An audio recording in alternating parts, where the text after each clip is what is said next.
God for this privilege to reach you by this media. We are happy really to be together. That way God is teaching us for now and forward, there is no more problem of distance. There is no more problem of space. The one can be in the same times, at the same place, meeting everyone. We believe God of Israel is one of them. Of course, I can't say one of them is the only one can make it to be like that. Jesus Christ, I thank you for this time you are giving us to come together and to hear about your word. Lord, thank you. As the Bible said, the word of God is spirit and life. I believe, Jesus Christ, you are sharing with us the life of God so that, God, we can live according to your will. I bless those who have come today to meet with you, God, not with a human being, but to meet with you and to hear from you. Holy Spirit, take over. Bring us at the level you would like us to understand and to build our faith. Lord, I bless you for this day in the name of Jesus Christ. Amen. We praise God for this time. We are coming to you. As we started already, for those who were with us on Thursday, we'd like to continue on the same subject we introduced during the Bible study. Our subject for this morning is the backstop provision during the crisis. The backstop provision during the crisis. A backstop provision is a reserve. It is something someone has kept to be used when the need will come out. And we are living in this world. We can see how things are moving. This is bringing us really to the new knowledge, the new strategy, the new way of living. And one of the key words should become common in our language should be the backstop provision. Something as we used to do it already by making saving to the bank so that I can use one day when I will lack anything, when I will don't have a job anymore. Today the message God is telling you, don't worry. He has kept something for you to be used during the crisis. Remember, the prophet was saying, Elisha, I have left alone. They've killed all the prophets. And God said to him, don't worry, my brother, my servant, my beloved. I have kept myself 4,000 who did not bow before Baal. Even during this time, God is still keeping something for you. That's the reason you must trust him and to continue to believe. We are going to discover how God did it in the past, how it's the same to do it again today. We are going to read in the Bible in the 1 Samuel chapter 17. We'll just take a small part. 1 Samuel 17, verse 10 to 15. Praise the Lord. This way we understand that the word of God is spirit and life. It can be applied to any moment of life. I will read in my version. It says, 1 Samuel chapter 17, verse 10. And the Philistines said, I defy the army of Israel this day. Give me one man, that we may fight together. When Saul and all Israel heard this word of the Philistine, they were dismayed, panic, and greatly afraid. Now David was the son of that Ephraimite of Bethlehem, Judah, whose name was Jesse, and who had 8 sons. The man was old and advanced in years in that day of Saul. The 3 oldest sons of Jesse had gone to follow Saul to the battle. The name of his 3 sons who went to the battle were Eliab, the firstborn, the next to him, Abinadab, the third, Shammah. David was the youngest, and the 3 oldest followed Saul. But David occasionally went and returned from Saul to feed his father's sheep at Bethlehem. Praise the Lord. I would like to enter already with the last verse. David used to go and come back. It will depend to your version. Can you read your version? First Samuel 15 verse 17, chapter 17 verse 15. David used to go and come back. He went forth and back to the battle and to go back to take care of the sheep. Hallelujah. I praise God for this word who kept my spirit. Today, God, I would like really you to bring out the message of today. I thank you, Lord, for the grace you are showing us, the new provision you have, that backstopping provision for your people during the crisis. I love you, Father, and I thank you to continue speaking to our spirit in the name of Jesus Christ. Hallelujah. That way we are seeing that David used to go to the battle and come back to look after the sheep. As we said in Thursday, it was not the first time David went to the battle when he went to fight Goliath. He used to go. But we are going to discover something today. What did God provide? Keep for the time of the crisis. Can you see when we are coming back to the text? Philistine said, I'm defying the God of Israel. I'm challenging him. I will see if he will be able to put me down. I'm challenging your God. I'm challenging you. I'm putting you in trial to see if you will be able. Can you see that verse 10 where this man is saying, oh my God, many people are defying, are challenging you. And the Philistines say, I defy the army of Israel this day. Give me a man so that we might fight together. When Saul and his people heard this word, they were afraid and panic because they knew Goliath was a big fighter. They did not have a caliber of that nature in the army of Israel.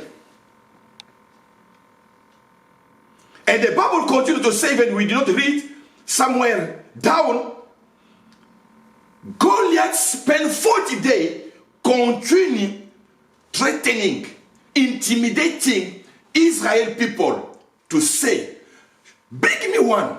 And no one was coming out.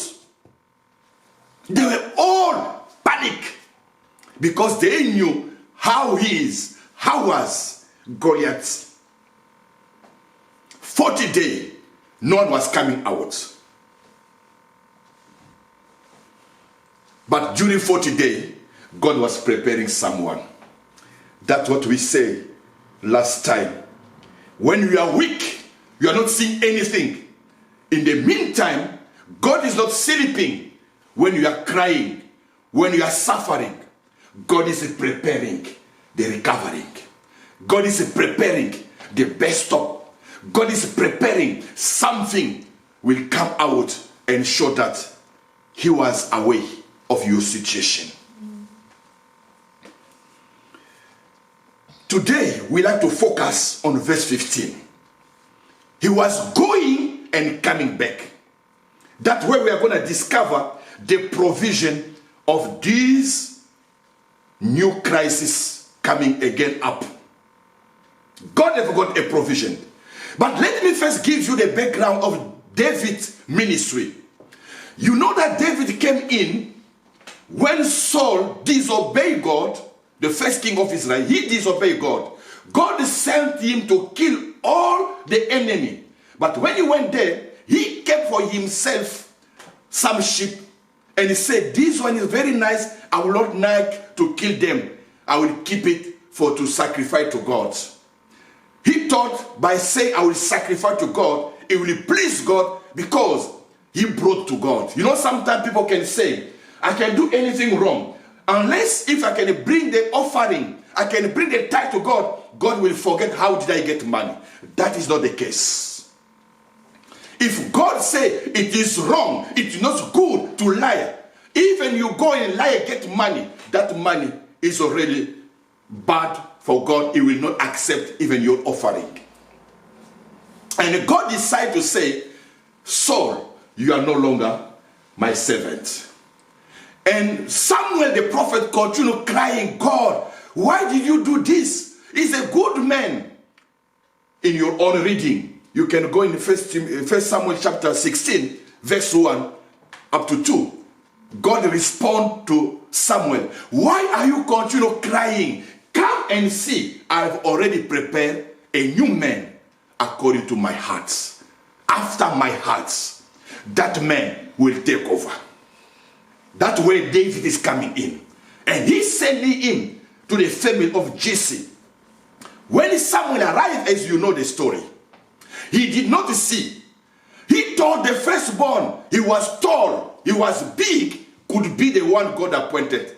And God said in verse 6, verse 8, for the same chapter 16, you people, you are seeing what is really in your eyes, but me, I'm looking in the heart.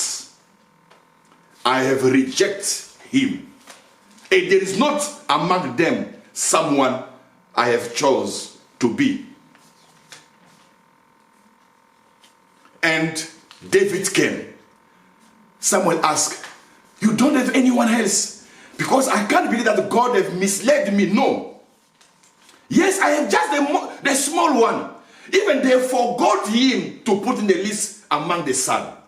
No, I just have one. Have left is taking care of the sheep. Go and call him. They called David, came in, and God said, look, this is the one I have appointed.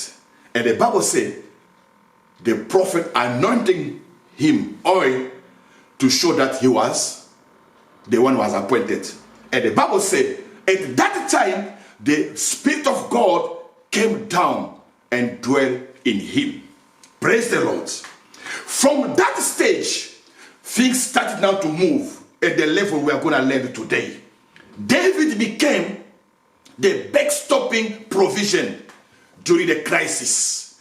No one knew it, but God was preparing already long time. Even today, you don't know how to come out.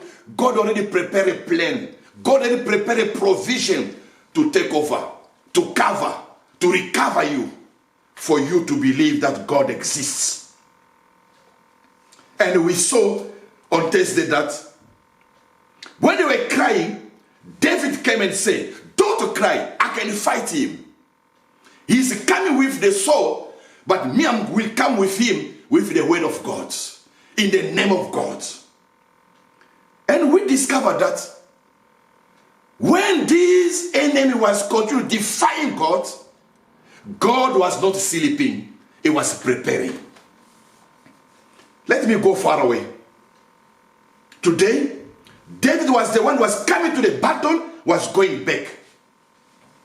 The provision of the crisis is being prepared by God, and sometimes we don't understand the will of God. 40 days, people was really dismayed. They were afraid. They were in panic. Because who can kill that big man? They did not know the backstopping provision of God. The first thing I would like to tell you today, in your crisis, when you can see that you have lost everything, you don't have any relationship, you don't have any connection. If you have God, you have got a provision in reserve. You have got a provision waiting for you. That's what the Bible says. I will just send you in John chapter 4, verse 38, as you know it, where the Bible says, I will send you to reap what you did not sow. That is a provision. There is a promise God is saying, something you did not sell, something you did not work for, will come on your rescue. Believe it. Can we read John chapter 4? As many don't know, it's better for us to remind. John chapter 4, verse 38. What the Bible says. The provision of the crisis. When I don't have, I can't see it. The Bible said to you, listen. This is the saying. This saying is true. One sow and another reap. I send you to reap that for which you have not labored. Others have labored, and you have entered into the labor. Hallelujah. Praise the Lord. The God what we are praying is the one can make you to partake, to get benefit to something you did not work for. Because it's his provision for those that are believing in him. When in yourself you can say, what do I have today? I don't have anything. I did not work, but God is God of mercy. When we say God of grace, God of favor, the favor is that you are taking part of something you were not a part of them. You found favor before God. Hallelujah. You will reap, you will harvest what you did not sow. You will get the benefit somewhere you did not know where it's coming from. That provision exists for you. That provision you can use during the crisis. What should you do during the crisis? When you don't know how to deal with, when you don't know how to fit, just go and take this verse. God, you say in your word, I will enter. I like that word in our version, New King James. You will enter where you did not labor. You will see people arrange things for you. You will come at a time, people, let me just make you a bit funny. When we're still in school, I was schooling far away from my family. And sometimes they will cook at school food who are not really very nice to eat. And what we were doing at that time, we'll check those parents, those family around the school, and we'll try to understand when did they eat, when did they finish to prepare to cook the food. And we'll appear just the time they're on the table, so that they can't miss. In African, if you see people eating, they will just call you, come and join us. And it was funny. Those family did not know, but we're just making adjustment. No, this time they have not yet finished to cook. Let's just wait until the time, or sometimes we'll come to see far away. No, they're still cooking. When we see that the food is on the table, that the time will come. No, I was just coming to greet you. But the food is on the table. You can't say to it, just go and wait. Okay, just take a seat, you can eat. We're very strategic. We're very strategizing to say, I must come at the time of the food is ready. But when I discover in the Bible, I say, oh God, sometimes we're doing something without knowing that they were also in provision in that way. That's what the Bible says. You will enter and get benefit on what you did not labor for. Praise the Lord. That's not making us to be lazy, for us to wait for that provision. That provision for the crisis is that there is no way for you to work before to reap. But because we are starting life now, the situation is not in that way. God can open that way. He can open that provision. He can open that reserve. He can open that, say, oh, this is my son. He must take over and benefit. That's the first provision you have. So don't worry. You don't have anything. In the crisis, there is a provision God is keeping for you. Praise the Lord. Hallelujah. We bless the name of Jesus Christ for this way we can use now. Yes, my brother, there is other provision. The second provision I would like to really to share with you. What the people don't know, they did not expect, but something come out to meet their needs. The second provision we call the secret disciple will come and help you. Secret disciple. I already shared it with you. Do you know when Jesus Christ died? Who was the disciple? Who were the disciples who took care of him to bury him? It was not the 12. It was neither Peter, none, John, James, and so whatever. Let us read. John chapter 19. John 19, verse 38. John 19, verse 8. 19, verse 38. Praise the Lord. There is a provision for you during the crisis. Even you don't know it, God has prepared something will come out to feed and to meet your needs. John 19, verse 38. The Bible says, after this, Joseph the Arimathea, being a disciple of Jesus, but secretly, for fear of Jews, asked Pilate that he might take away the body of Jesus, and Pilate gave him permission. He came and he took the body of Jesus Christ. And Nicodemus, who at first came to Jesus by night, also came bringing a mixture of meal of aloes, about 100 pounds. Then they took the body of Jesus Christ and pounded it in the street, the linen, with the spice, as the custom of the Jews is to bury. Praise the Lord. Are you seeing something here? There were a hidden provision they did not know. When the disciples was in the panic, they scattering away. They went away because they were in fear to be arrested. The body of Jesus Christ remained on the cross without anyone to take care. In that crisis, provision was kept somewhere. Hallelujah. That provision came out, and the Bible says, the secret disciple.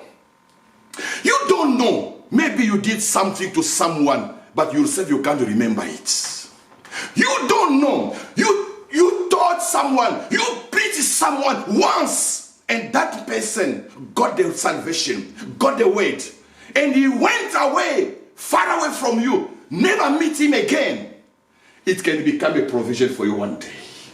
And the Bible says, Joseph the Arimathea, we did not know him in the story of the Bible, but he heard the word of God.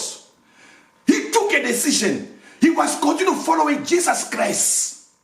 That day, he became the provision of the crisis. Hallelujah. Jesus was left alone. No one was there. I'm left alone in my situation. I'm left alone in my cases. I'm telling you today, there is a secret disciple. There is a secret friend.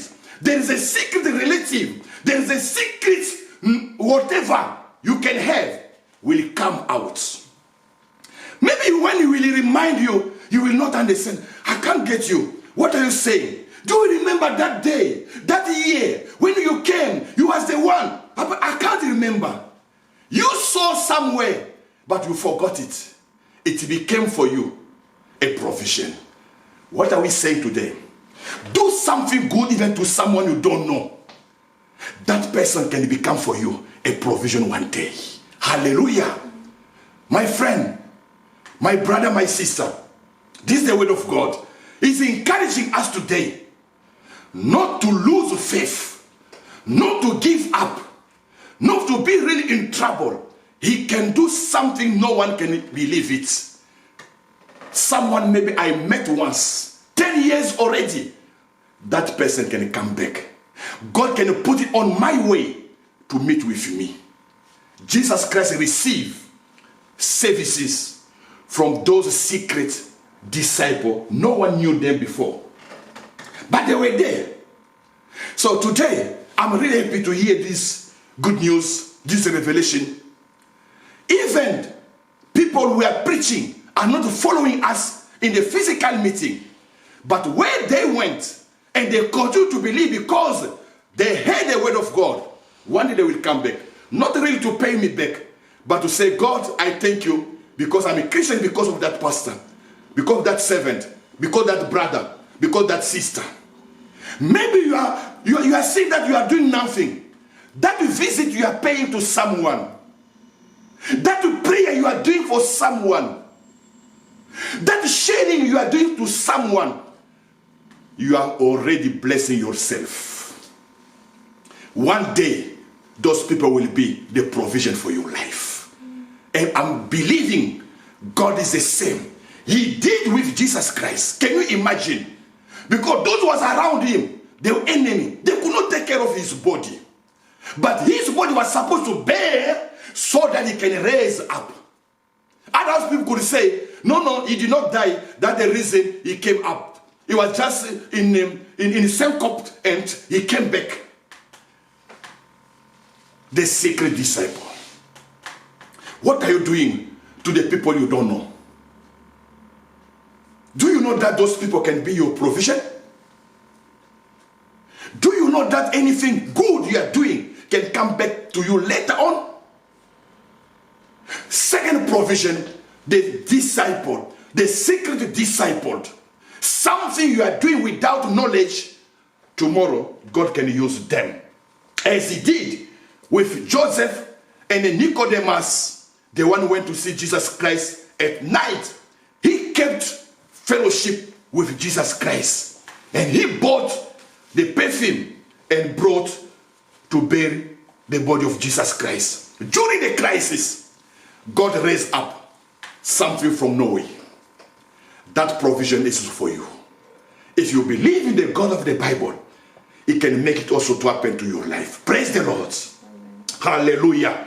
Yes, we are continuing to see today David, the third example of the provision. Not only Joseph the Arimathea, not Nicodemus was also provision, but David himself became also the provision during the time of crisis.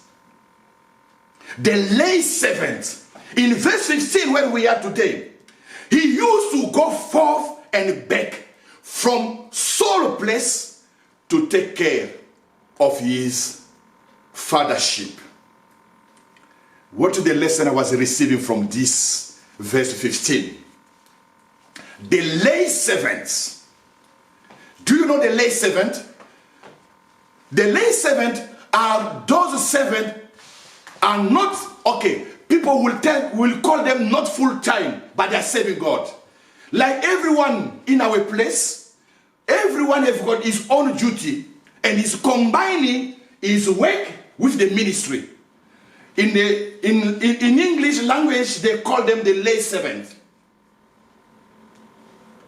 This is a provision for the church. People, leaders, must give way everyone in the church to be committed. It will become the provision for the church. I thank God for this vision already put in my heart. Serving God is not to leave all the work you are doing to become a pastor full time. That will become more effective. And many studies have shown it is not really true for everyone. It can depend to one person to another person. As I used to repeat to you, my calling was about Luke chapter 22, where you know it, verse 53, where the Bible says, I'm sorry, verse 35 first, where the Bible says, I told you, leave everything beyond, go and preach. When I said to you this, did you lack anything? And people say no. But now I'm saying to you, take your wallet and go with. Take your wallet and go with. That is the calling I'm talking about here. The lay servant. They are doing their job. In the meantime, they are committed for the work of God. They are doing their job. They are committed for the ministry. And the Bible says they are the backstop provision. This is the great blessing today we are going to discover for David. What does it say that verse 15? As you can remember, it was not the first time David met Saul in the battle. Recall yourself in 1 Samuel chapter 16, verse 19 to 21, when Saul starts suffering for distress, and they advise him to look for someone who knows song, who can sing the inspired song, so he can be released in that spirit. And the Bible says, someone said, I know a young man. He's a talented, a skillful one. He knows how to sing with inspiration. Go and call him to come. And they went. Maybe we can read it for you to get at least where I'm going to. 1 Samuel chapter 16, verse 19 to 21. The Bible says, 19. Therefore, Saul sent a messenger to Jesse. Okay, the story just started a bit. 18. Then one of the servants answered and said, look, I have seen a son of Jesse, the Bethlehemite, who is skillful in playing, a mighty man of valor, a man of war, prudent in speech, and a handsome person, and the Lord is with him. Therefore, Saul sent messenger to Jesse and said, send me your son David, who is with the sheep. And Jesse took the donkey loaded with bread, skin of wine, and a young goat, and they sent them with the son to, they sent David to Saul. So David came to Saul and stood before him. He loved him greatly, and he became the armor bearer. Hallelujah. Just notice this word. When David came to him to sing for him to be released, Saul made David to become a helper, the hammer bearer, carrying the weapon for David. So David was already in the ministry, in the battle. He was going out with Saul. But he did not stop there. In 15, the Bible says he used to go and come back, take care of the sheep. That is your case. That is my case. The provision of the church. Taking care of the ministry, in the same time taking care of the secular work. He used to go forth and back. So even when the people were in the battle, David was going there to see what is going there, and later on come back and take care of the sheep. Do you know that You are a servant of God. Don't wait until they call you pastor to serve God. No. Already what are you doing? You are serving God. And you are in the provision of God. That is the will of God.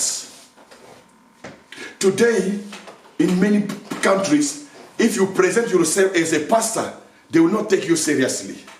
Those are lying. Those are killing. Those are making bull. But God will make you maybe under that cover of an expert, of a scientist, of a doctor. The door will be open for you. People will really take you seriously because of the work we are doing. In the meantime, you are introducing the gospel. You are doing the work of God. You are in the will of God. That is the will of God, that you to be the pastor. You to be the elder. You to be the one singing. Did you know here that David started to sing to serve God as a singer? They called him to come to the king palace, not because of the war, a battle, a soldier, as a singer. Do you know by singing you are serving God? Take it care. So today God is saying, those are the people I'm focused on. They will work on the day, and after work they will rush to go to church. Like David, he go to the work to take care of the sheep. He come. David also used to do it. He was combining caring about sheep and going to the battle. Hallelujah. That is the backstopping provision for the church.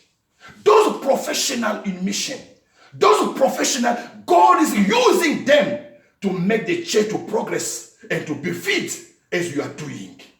So you are in the will of God. Do it. God has made a plan for you. The lay servant, that's what the Bible is calling David in verse 15. He used to go and come back. So he was dealing with two issues. Taking care of the sheep and going to the battle. As we said last time, but it happened that 40 days he did not come on the battlefield. That is the time Goliath started to insult the God of Israel. During that 40 days, God was preparing. I guess since David used to go and come back, when he went for the first time, nothing was there. Goliath has not challenged God of Israel. But the 40 days, he started to insult the God of Israel. That one was the time God was preparing David with fighting with lion. I'm guessing the lion fight with David came at the same time. So after the 40 days, God spoke to the father of David. Go and visit your brother. As David used to do it. And he came. At that time, the provision of God came out. When they were all panicked, they did not know how to do. David said, this man who is insulting my father, who is insulting my God, I will give his body to the bird. And God said, you are coming with me with the stick like I'm a dog. Today, your head will be down. But it's the reverse. It was for himself. Let us read. 1 Samuel 17:45. 17:45. My brother, don't say, God, I'm alone. I don't have anything. How am I going to sort it out? There is a provision God is preparing for you.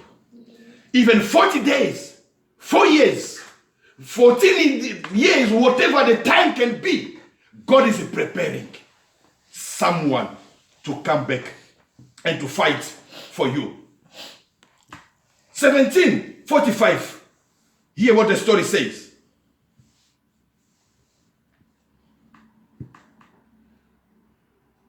Then David said to Philistine, you come to me with the sword, with a spear, with a javelin, but I come to you in the name of the Lord.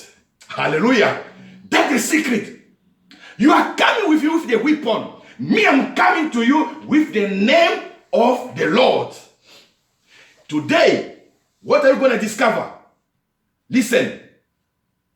I'm come to you in the name of the Lord of Ghost, God of the army of Israel, whom you have defied, you have insulted. This day, the Lord will deliver you into my hand. I will strike you and take your head from you. And this day, I will give the carcass of the camp of the Philistines to the bird of the air and the wild beasts of the heaven, that all the heaven might know that there is a God in Israel. Hallelujah. You will know there is a God in Israel. In the crisis, I did not die. In the crisis, God will not let me be corrupted, be killed, because you need to discover the God of Israel. Then all this assembly shall know that the Lord does not save with hoe and spear, for the battle is God's. The battle is God's. Sometimes we will not use the conventional tools, weapon. If God is fighting, He will not use the conventional tools. If God is God's battle, He will not use. In that case, you must open your spiritual eyes. Our battle is not for us, it's God's battle. He can use any other way of defending your case. That you must put faith. God can use. That's what David is saying. You are coming with the sword, the spear. Me, I'm coming in the name of Jesus Christ. Do you know that Jesus Christ's name is really a big weapon, but you are not using it? My brother, my sister, let me tell you, the name of Jesus Christ is more powerful than any other arm, any other weapon, any other tools for the battle. And David experienced it. He will give you into our hands. So it was when the Philistines arose and came and drew near to meet David, that David hurried and ran toward the army to meet the Philistine. Then David put his hand in a bag and he took out a stone. He ran and struck the Philistine in the forehead, so that the stone sank in his forehead and he fell in his face to the earth. So David prevailed over the Philistine with a sling and a stone, and struck the Philistine and killed him. But there was no sword in the hand of David. Hallelujah. I like that word. There was no sword, no weapon in the hand of David, but he won. Praise the Lord. He won without the sword. You will win without resource. You will win without bank reserve saving. You will win without the conventional way of provision. There is a provision God has kept for you. The backstopping provision. Hallelujah. God opened my eyes to experience without anything, but with the name of Jesus Christ, to be the winner, to be the conqueror, to be the one God can be fit by everything. I would like to read again. But there was no sword in the hand of David. Therefore, David ran and stood over the Philistine, took his sword and drew it out and of his shed and killed him with his own sword. Hallelujah. I bless God. They were not so. Your provision sometimes can't be seen. You can't be seen. There were no weapon in his hand, but you won. There is a provision you can't see. Believe God. As he did with David, he can do with you. Without a job, without a substantive resource, you can come out of the crisis. We are having many testimonies. We cross the desert without a resource. But before the West to come, God resurrected. God opened a door. And I believe it's the same God you are praying with me. The Father of Jesus Christ, God of Israel, the creator of the universe. There is a provision you are not seeing.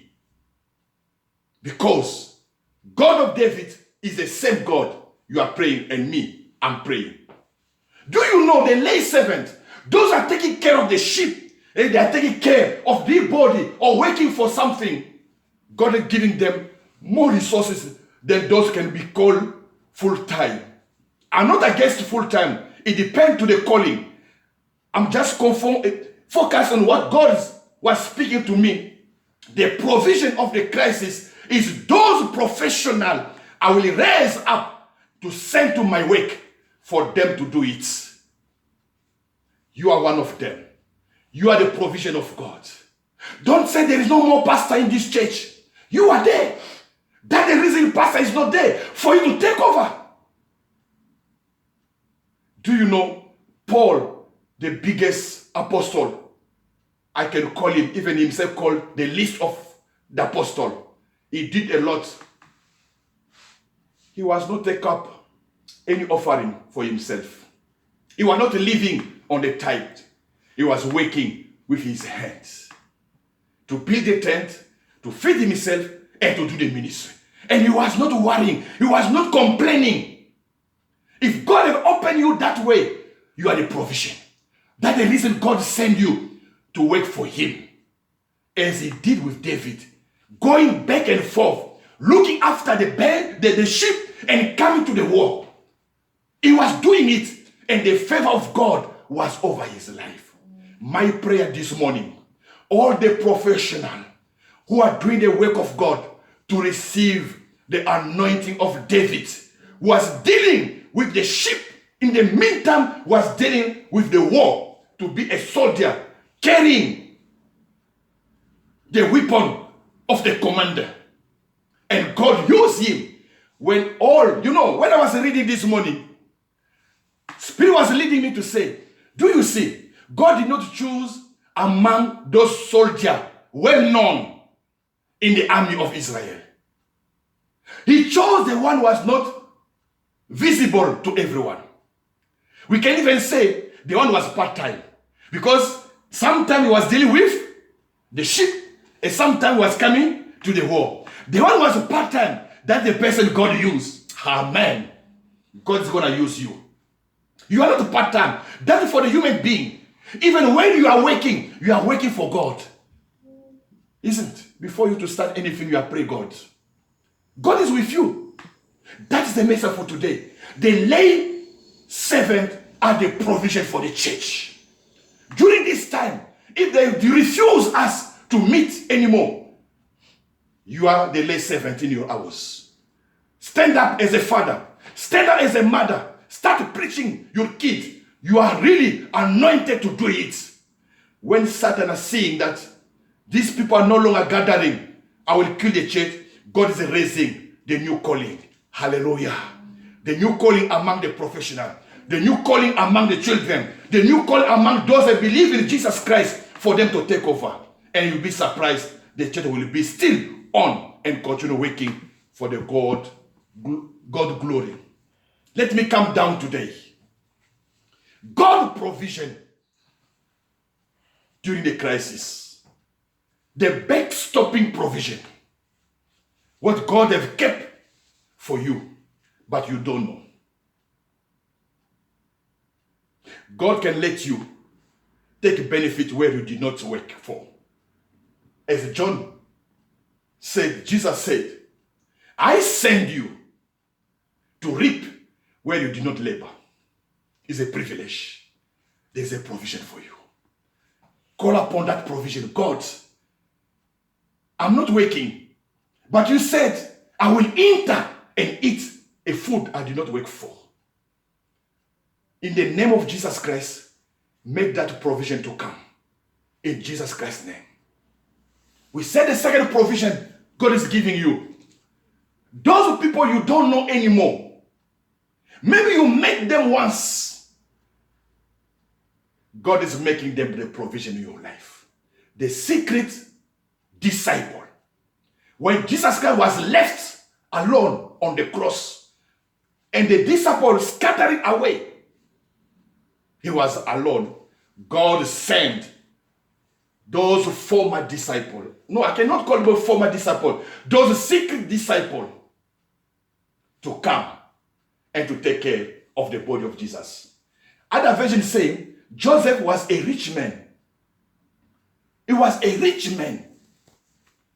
God can order, east give, west don't keep. He can make it.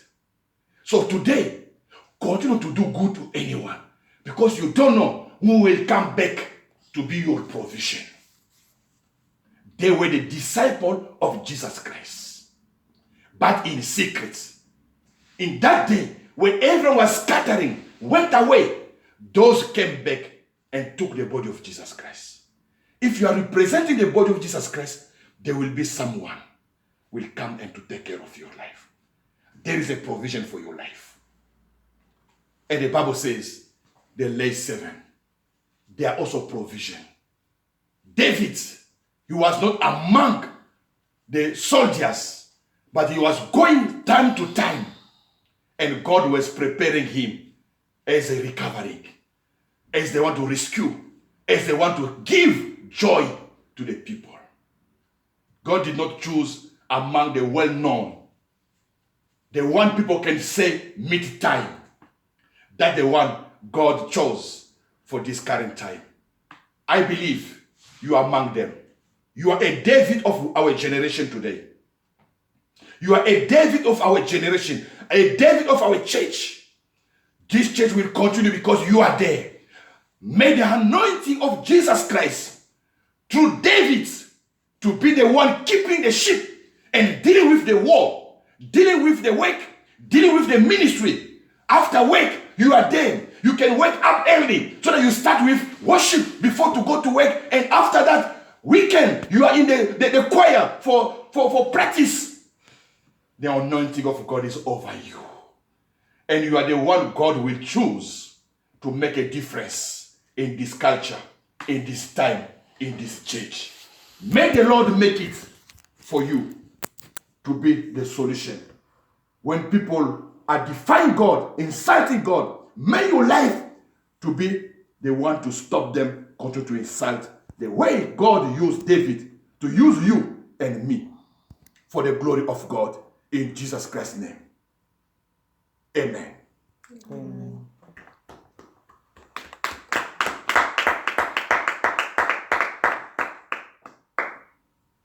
Father, we thank you for the grace for this morning. We thank you for the favor we receive to be closer to you and to discover provision during the crisis. There is a backstopping provision, God. Oh, I thank you, Lord. Make my faith to be built on you. As today I discover the name of Jesus Christ is a provision.